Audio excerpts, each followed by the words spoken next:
Sunday morning, 10 o'clock. We've got these temperature probes. I went to go and look for batteries, but they're in the box. We're going to put these in there, charge these probes up, and then that's magnetic, isn't it? Is it magnetic? How good's that? So we're going to charge these up, stick them in the dough at different points, and then we can work out how much we're driving the heat into it.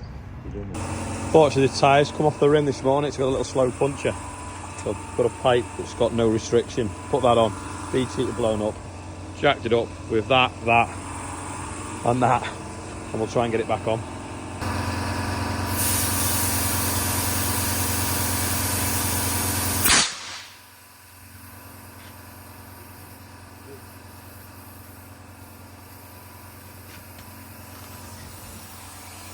You almost think we've done that before. Mixer is on. John's been this morning and bought a quarter of a ton of charcoal. Tyre on this is obviously back on the rim. We're going to take it to the workshop now and modify it.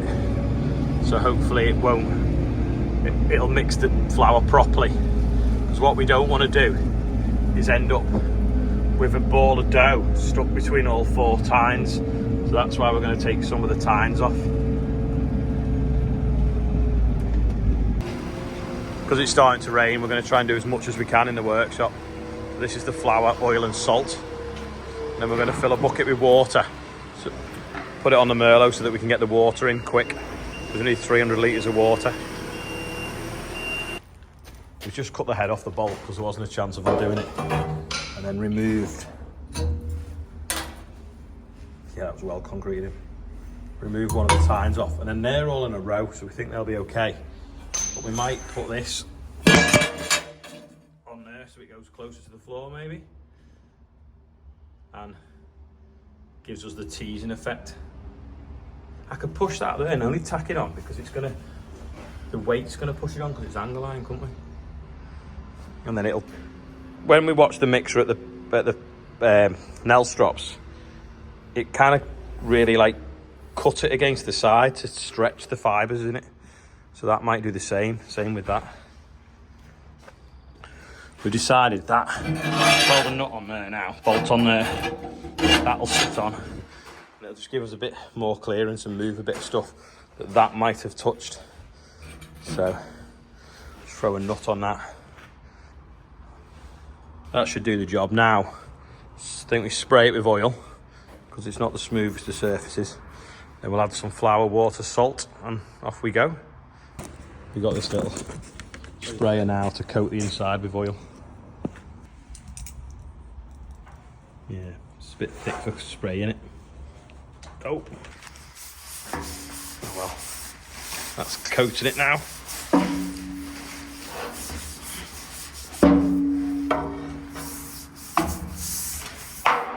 Nice that. Now we just add some of Nelstrop's finest 100% Cheshire flour.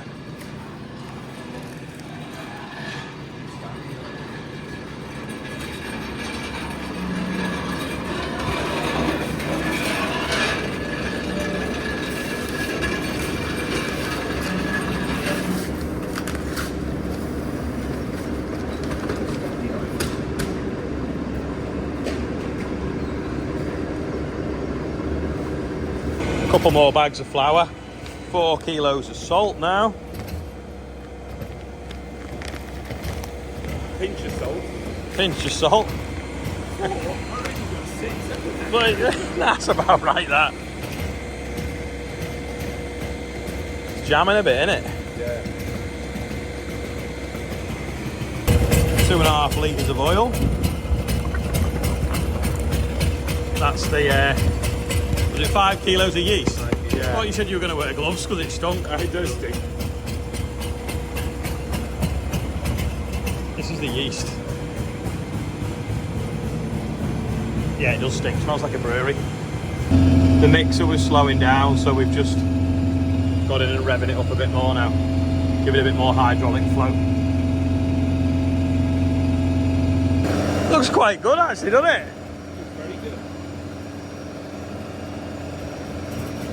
Got to hydrate it now. Basically add water.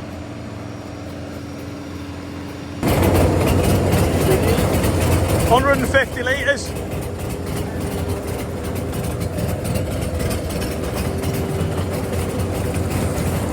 I feel like it's harder work than mixing concrete, that, for it. What's that?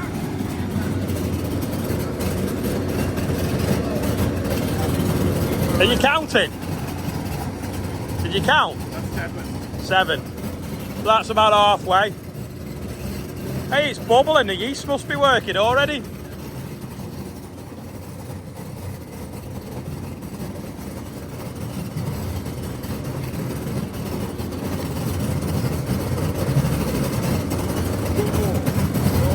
One more. Hey, it's starting to turn into dough now, isn't it? We're going to need a more powerful hydraulic pump. Yeah. It's coming off, yeah?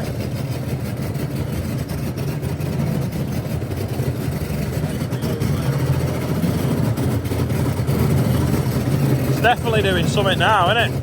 Yeah. Stalling.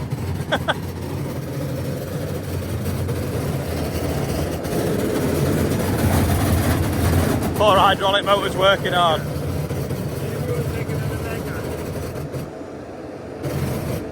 Make it a bit easier. Yeah. We're just going to swap Merlots to one with a bit more hydraulic flow because it's getting quite stodgy. More stodgy than concrete, believe it or not.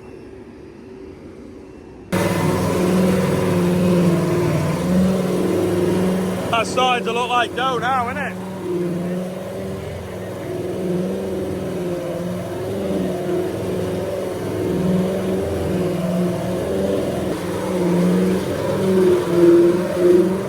Now you can see why we never use the Keenan.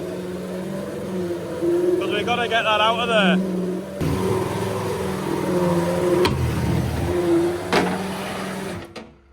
I was going to say we need to take another tine off. Take a tine off. Snap the bolt for the tines. It'll probably go easier now. It's the middle it's stuck to, isn't it? Yeah. That's the slowest bit. You think it needs a bit more water? We haven't put the quota in yet. Another bucket of water. Oh, this is proper Granary. It's a bit gritty. Lime kiln. Stone dough instead of sourdough. We've examined the texture and it's not sticking to our fingers too much, but we think it needs a little bit more and we're not quite at the right amount of water, so we're going to put a bit more water in and see what happens. Martin looks like he's been making bread, but yesterday he looked like that after eating a hot dog. He had mustard all over him.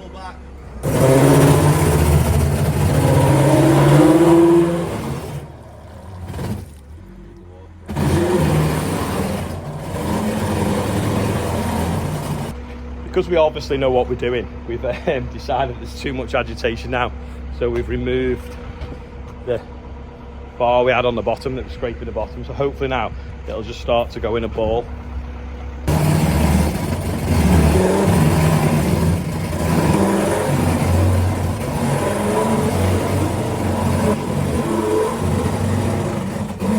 we need to take that middle one off.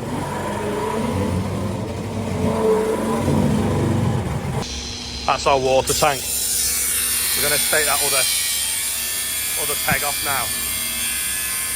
45 with iron. Oh yeah, still got flour on the centre. Right, so that should now just tumble nicely into a ball. Then we'll drop it in our tin. I'll spray that with oil now. See what happens now.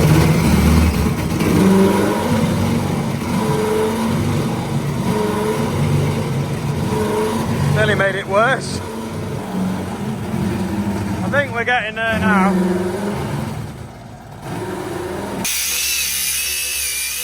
We've decided to take another scraper off so that it's just balling it now rather than sticking to the middle. Yeah, that bit's still sticky, isn't it? It is a bit.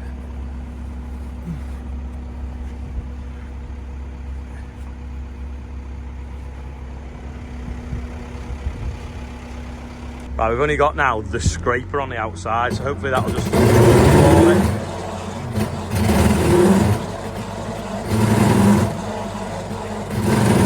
Now we're doing something.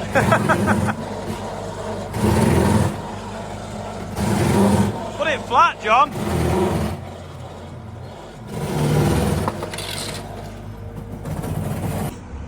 With the nut gun now, we've just bolted another tine back on, so hopefully we can get it to curl again, like ball up.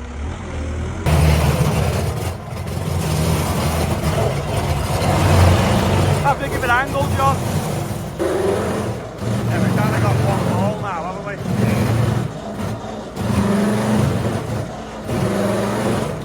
Right, we've let it all fall off, and we'll just turn it quarter of a turn now, get that out of the way, and hopefully we'll be left with a blob in the bottom. Just a quarter of a turn, John.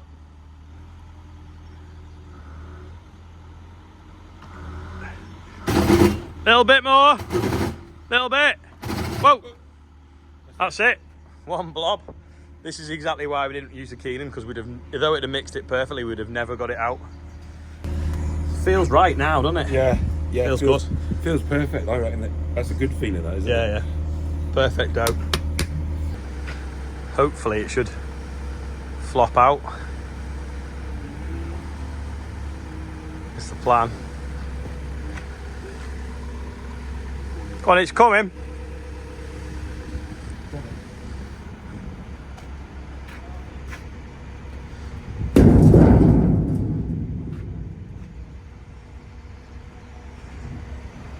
It's a bit of a gooey mess. It's kind of coming as one though. It's like lava. Boom out a bit, boom out a bit. Go on, that's it. When the mixer don't jump. It's locked on, like, but yeah.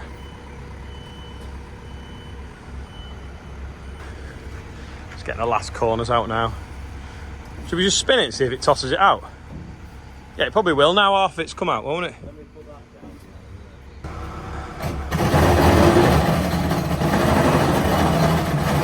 down. Now we've got spaghetti. Yeah, well that didn't work, did it? At least it's in bite-sized chunks now. Good Agberg. That's how they test it. They've got the falling numbers, don't they? What the thing falls through the flour. Yeah, that delivered of the car falling out. Should rise in there as well, shouldn't it? Just so that we know we're getting it right, we're going to put a piece in the oven out the dough and see how that behaves. It's chucking it down now. Martin's adding the water to the second batch. I've got my finger on the button. There's a way of pressing that there and it stays on continuously, but I'm not sure how you do it. Mixing away like nicely now, then we've got the right configuration of tines on. A couple of minutes later and it's starting to turn into a ball, which is what we want.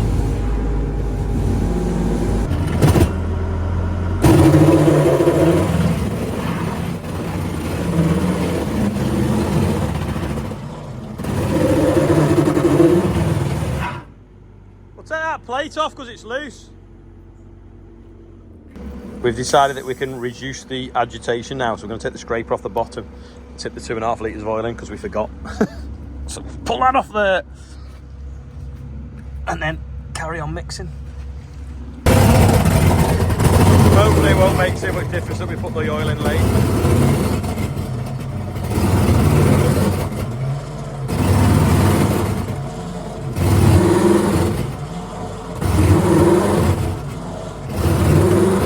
While Martin's mixing that last batch, I'm going to put this in the oven. See how much it's risen in the tin. Just left it to rise, I don't know, for about 45 minutes. Stick in the oven and see what it looks like, but we won't be eating it because it's full of gravel. Now to add this batch to the last batch. It's starting to rise. This end a bit, the tub's turned. Right, try that now.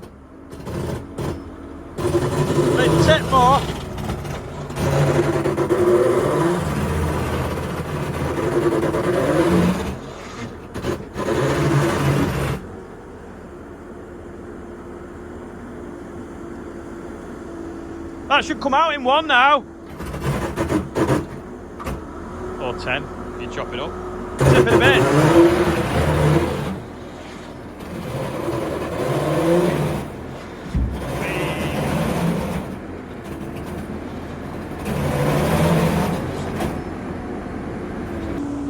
Just swing that arm out the way. That should just all come out in 1 ball now. It's pretty clean, the mix. I won't even need washing out.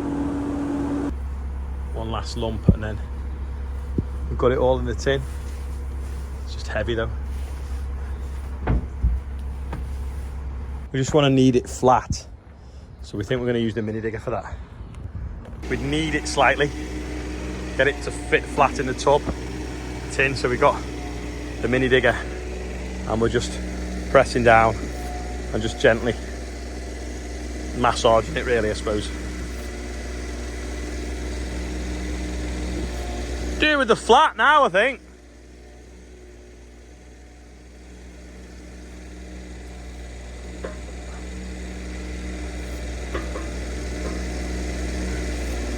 Did wash the bucket, but it has put a bit of a dirty mark there, but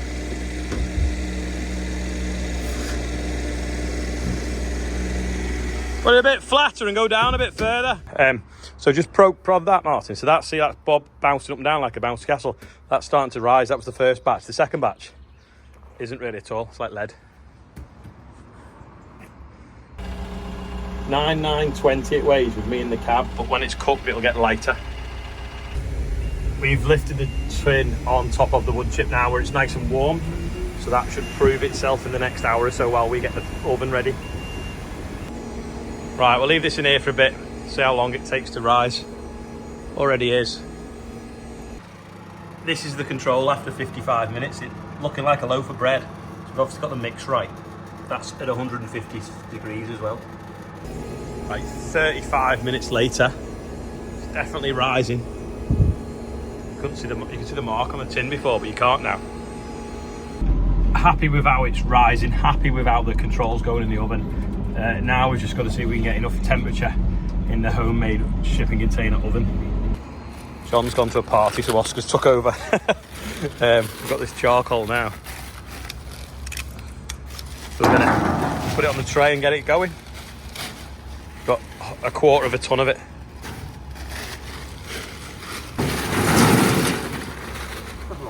It's quite a lot in a bag, isn't it, really? We'll put 4 bags on and see what it looks like, eh? Oh, that'll do, won't it? I can lift it out now. There we go. That worked. Yeah, it's just starting to burn now, I think. That looks perfect. Apart from the gravel in it, bits of concrete. There we go. Maybe a sharper knife. Probably a little bit still moist in the middle. Maybe it needs a little bit longer. No, it always is when it first comes out. Easy. I can't believe how obsessed we all are with bread. Oh, there's a hair there. Oh! Is it hair? I don't know what it is because it wasn't Martin. That was off. No, it's not me. That was off Bullock in a trailer about 3 weeks ago. Put some butter on.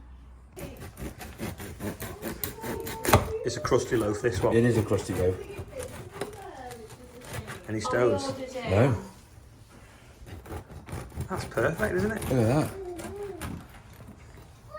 that. Not a stone in sight.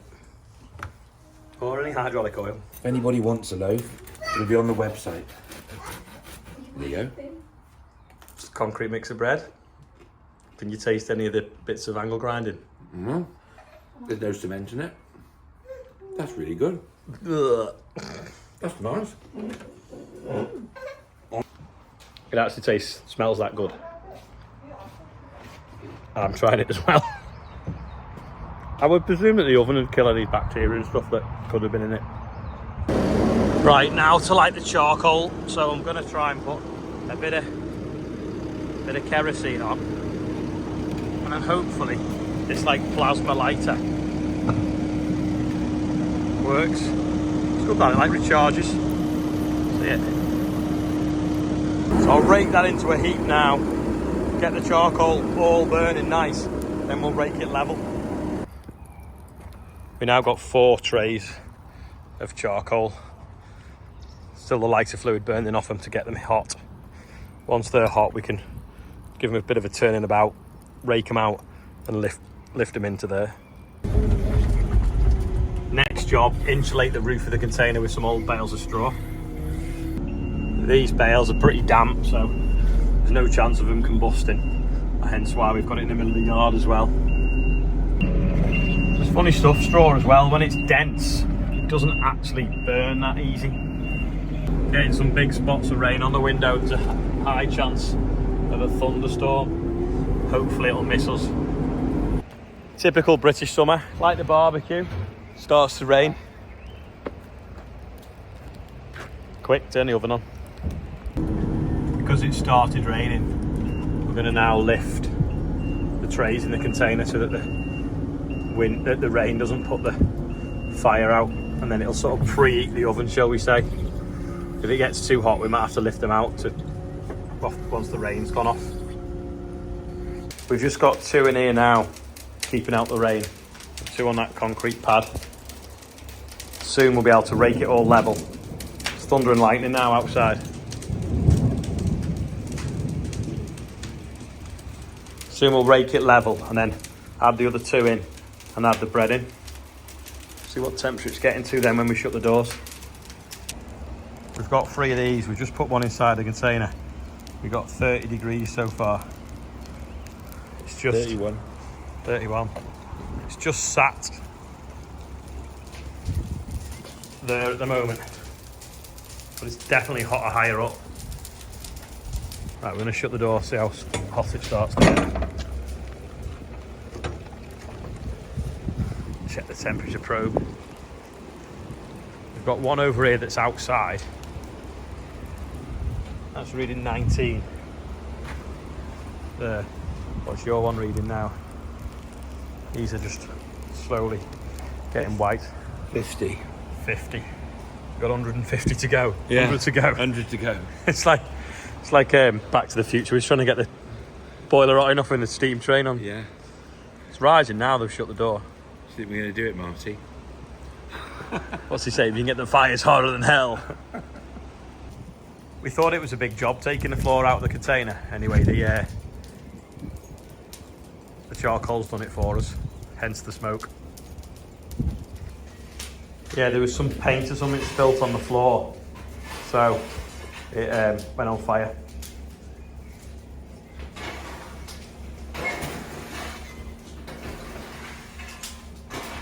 Yeah, it's just getting a bit hot there as well, really, isn't it?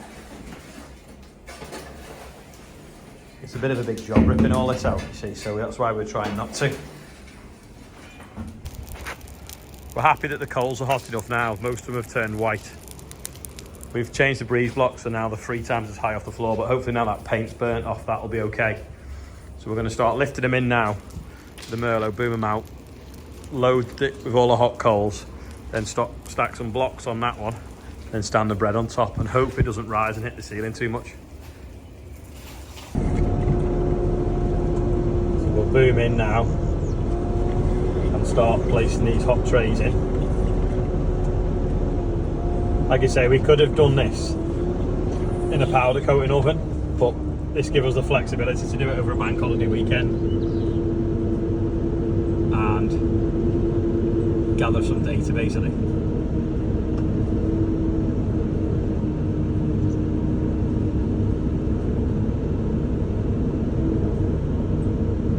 That's 1 hot tray in, 3 more to go. And the tin, no, 4 more to go in the tin. So that's the 3rd one lifted in with blocks on the top, ready to take. You get the bread there, ready to take the thing off the other one. Now, annoyingly, it had risen to a foot off the top, and as I got it on the forks, it's kind of like jumped down a bit. I'll show you. So it got like a bit of a crust and come up to around here, and then now it's like slumped. So whether it'll rise back up again, I don't know, but we'll try it. Yeah, we may have proved it too much, and it's like opening the oven now with Yorkshire puddings, and that's why it's slumped. But we've not put it in here quick enough, but we'll see what happens. Loaded inside. We may have proved it too much by leaving it on the drying floor while we've been lighting the charcoal, hence why it started to rise before it was in the oven. Anyway, we'll put the other tray in now and shut the doors. It's now back out the oven because we realised we've not put the temperature probes inside. So is that the one reading off my phone or yours? It's not mine. Mine's in the top of the oven. Right. But you've got two, haven't you? Yeah, let's have a look. Right, that's going to live in the top of the bread, and that we're going to try and plunge into the centre quite deep so that we can get a reading from inside the dough.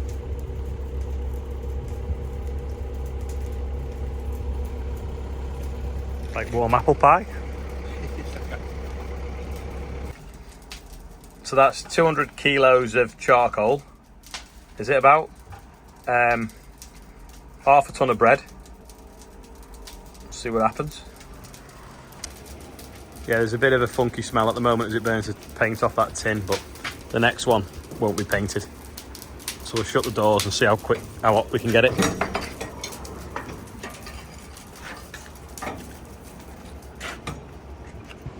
So they're reading through the container. Is it? The ambient's 119 now. We should. 20. No, that 104. Oh, I don't know. Oh, is that that's outside the outside the sensor? That's the inside of the sensor. So this is where it's going to get to. It's working then, isn't it? Yeah. Unfortunately, we've lost the temperature readings from inside the bread. Must be able to read through the steel, through the bread tin, and in through the dough. Oh! So we're up to 137 in there, and 114. Yeah, so we're getting there, but like I say, we don't know what the bread's at. But the oven looks like it could be hot enough. Actually does smell like bread. We were worried that it had risen and then dropped as we shook it around with the telehandler, but according to Google, professional bakers push it down to let the yeast reactivate. But while he's been looking at that, it says in here, overproof dough won't spring back at all. Oh. So we're not sure whether we've made a muffin. Oh. Well, we're up to 150 degrees now in the cooker, so that's a good start. Right, we're going to quickly check what it looks like. Oh, it's hot in there. But nothing's on fire, so that's a good start. Now we're going to have a brew while we wait. We're going to leave you till tomorrow to show you what's going on, because it's a few hours after we've had our brew, and today's video is like 30 minutes long already. So we're going to do the birthdays, and then we'll show you what happened tomorrow. It's tradition, you know what to do. Here we go again, second day running. Happy birthday everybody. William Sellers, you're 4. Happy birthday, William. Michael Clutch Lever, he's been slipping lately, 31. Olivia Reeve, Lils, 37, happy birthday. Scott Hosking, don't know. Roger Gibbons, 42. Claire O'Brien, 40. And Tony Hall, 443 in dog years. We've got 67,000 and something. 717, I think it was. So happy birthday, everyone on there. Yeah, that's it for today. Find out what happened with the bread tomorrow, and go and check out the Real Country File as well. I'll put the link below this video.